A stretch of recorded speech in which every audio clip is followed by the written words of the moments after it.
সুষ্ঠু ক্যাম্পাস, সুষ্ঠু পরিবেশ বজায় রাখা এবং স্বপ্নের ক্যাম্পাস বিনির্মাণে যাতে ওরা ওদের সর্বোচ্চ দিয়ে চেষ্টা করে। মানে তাদের উপর ভরসা করে আমরা তাদেরকে নির্বাচিত করেছি। আগামী সময় দেখা যাচ্ছে তারা কি করছে, কি করবে না। বোরখা পরানোর জোর করবে, হিজাব করতে বাধ্য করবে, ওয়েস্টার্ন পরলে মুখ করবে, এগুলো আসলে হবে না। নানা জল্পনা কল্পনা শেষে সম্পূর্ণ হলো ডাকসু নির্বাচন। ডাকসু নির্বাচনকে ঘিরে নানা প্রশ্ন তুললেও আমরা দেখেছি ডাকসু নির্বাচনে বিশাল ব্যবধানে ছাত্র শিবিরের যে প্যানেলটি রয়েছে সেটি নির্বাচিত হয়েছে।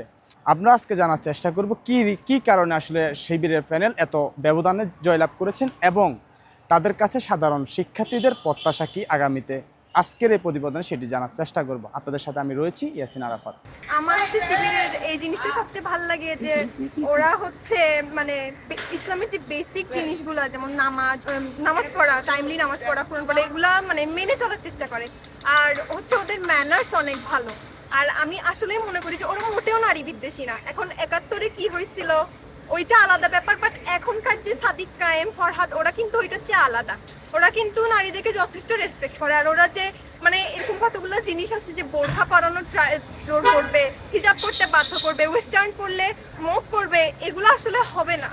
মানে ওদের মধ্যে এগুলো নাই। ওরা সবাইকে সবার মতো চলতে দিবে। এই জন্য আই গেস স্টুডেন্টরা ওদেরকে বেশি ভোট দিছে। আর সবচেয়ে বেশি ভোট কিন্তু মেয়েরাই দিছে আসলে, কারণ মেয়েরা আসলে ওদের কাছে নিজেদেরকে সেফ মনে করছে। ওরা লাস্ট 1 বছর ধরে যে সক্রিয় ছিল, ওরা এমন অনেক কাজ করছে যেগুলো মানে শিক্ষার্থীদের সাথে কানেক্ট হইতে পারছে, যেগুলো অন্যান্য দলগুলো করতে পারে নাই।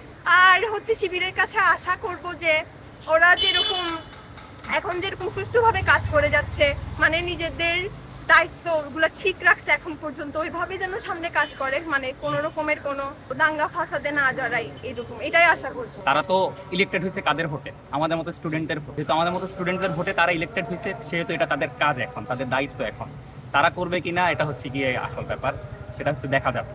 মানে তাদের উপর ভরসা করে আমরা তাদেরকে নির্বাচিত করেছি। আগামী সময় দেখা যাচ্ছে তারা কি করছে, কি করবে না। যে জিনিসটা স্টুডেন্টদেরকে সব থেকে বেশি আকৃষ্ট করছে বলে মনে হয়েছে সেটা হচ্ছে যে ওরা অনেক শিক্ষার্থী বান্ধব এবং ওরা প্রকাশ্যে আসার পর এখন পর্যন্ত মনে হয়েছে যে কোনো দাঙ্গা বা সংঘর্ষে জড়ায় নেই। প্লাস ওরা ওদের ইমেজটা অনেক ক্লিন রাখছে। ওদের ইমেজটা এখন পর্যন্ত অনেক ক্লিন মনে হচ্ছে এবং তার সাথে ওরা যে বেসিক যে ইসলামিক ম্যানার্সগুলো, এগুলো সবসময় মেনে চলার চেষ্টা করে। এই জন্য মনে হয়েছে যে স্টুডেন্টদের ভোটটা বেশি পড়ছে শিবিরের দিকে।